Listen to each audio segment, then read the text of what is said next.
Hello, I'm Duncan Craig, Head of Licensing at Citadel Chambers in Birmingham. Today I'm at the Hen and Chickens on Constitution Hill. I've been coming to Hen and Chickens since 2012 when I first moved to Birmingham. It was very different back then. In actual fact, I'm now sat in what was previously the toilets, and I'm here today to talk about variations of licences. I do feel compelled to say it was the best chicken jalfrezi in Birmingham and also the best naan bread I think I've ever tasted, and I've tasted a few naan breads in my time. Within the licensing regime there are two types of variations, a full variation and a minor variation to a premises licence. In 2017 Sonny and Coxey approached me. I'd been dining in here for the previous 5 years or so, and they said to me that they were looking to extend the licensable area over and above what they previously benefited from.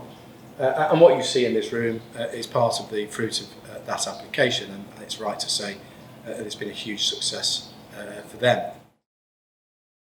In many ways, an application for a full variation of a premises licence shares many similarities with the application for the grant of a new licence.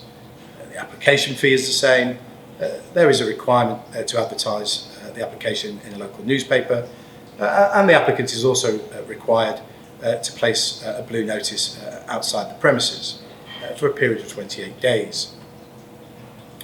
A full variation is in circumstances, for example, where an applicant is looking to extend the hours or significantly change the configuration of the business, especially if they're looking to extend the area authorised for licensable activities.